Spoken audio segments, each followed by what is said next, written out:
Luke chapter 19. Jesus entered Jericho and made his way through the town. There was a man there named Zacchaeus. He was the chief tax collector in the region, and he had become very rich.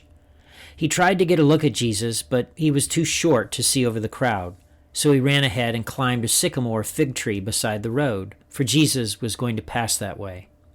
When Jesus came by, he looked up at Zacchaeus and called him by name. "Zacchaeus," he said, "quick, come down. I must be a guest in your home today." Zacchaeus quickly climbed down and took Jesus to his house in great excitement and joy, but the people were displeased. "He has gone to be the guest of a notorious sinner," they grumbled. Meanwhile, Zacchaeus stood before the Lord and said, "I will give half my wealth to the poor, Lord, and if I've cheated people on their taxes, I will give them back 4 times as much." Jesus responded, "Salvation has come to this home today, for this man has shown himself to be a true son of Abraham. For the Son of Man came to seek and save those who are lost." The crowd was listening to everything Jesus said, and because he was nearing Jerusalem, he told them a story to correct the impression that the kingdom of God would begin right away. He said, "A nobleman was called away to a distant empire to be crowned king and then return. Before he left, he called together 10 of his servants and divided among them 10 pounds of silver, saying, 'Invest this for me while I'm gone.'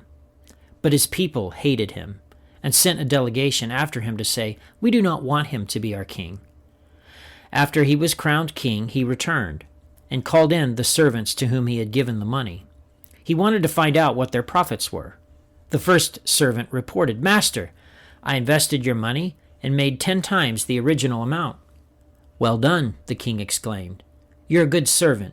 You've been faithful with the little I entrusted you, so you will be governor of 10 cities as your reward.'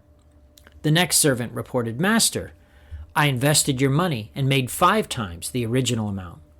'Well done,' the king said. 'You will be governor over 5 cities.' But the third servant brought back only the original amount of money and said, 'Master, I hid your money and kept it safe. I was afraid because you're a hard man to deal with, taking what isn't yours and harvesting crops you didn't plant.' 'You wicked servant,' the king roared. 'Your own words condemn you. If you knew that I'm a hard man who takes what isn't mine and harvests crops I didn't plant, why didn't you deposit my money in the bank? At least I could have gotten some interest on it.' Then, turning to the others standing nearby, the king ordered, 'Take the money from this servant and give it to the one who has 10 pounds. "But master,' they said, 'he already has 10 pounds. "'Yes,' the king replied, 'and to those who use well what they are given, even more will be given. But from those who do nothing, even what little they have will be taken away. And as for these enemies of mine who didn't want me to be their king, bring them in and execute them right here in front of me.'" After telling this story, Jesus went on toward Jerusalem, walking ahead of his disciples. As he came to the towns of Bethphage and Bethany on the Mount of Olives, he sent 2 disciples ahead. "Go into that village over there," he told them. "As you enter it, you'll see a young donkey tied there that no one has ever ridden. Untie it and bring it here. If anyone asks, 'Why are you untying that colt?' just say, 'The Lord needs it.'" So they went and found the colt, just as Jesus had said. And sure enough, as they were untying it, the owners asked them, "Why are you untying that colt?" And the disciples simply replied, "The Lord needs it." So they brought the colt to Jesus and threw their garments over it for him to ride on. As he rode along, the crowds spread out their garments on the road ahead of him. When he reached the place where the road started down the Mount of Olives, all of his followers began to shout and sing as they walked along, praising God for all the wonderful miracles they had seen. "Blessings on the King who comes in the name of the Lord, peace in heaven and glory in the highest heaven."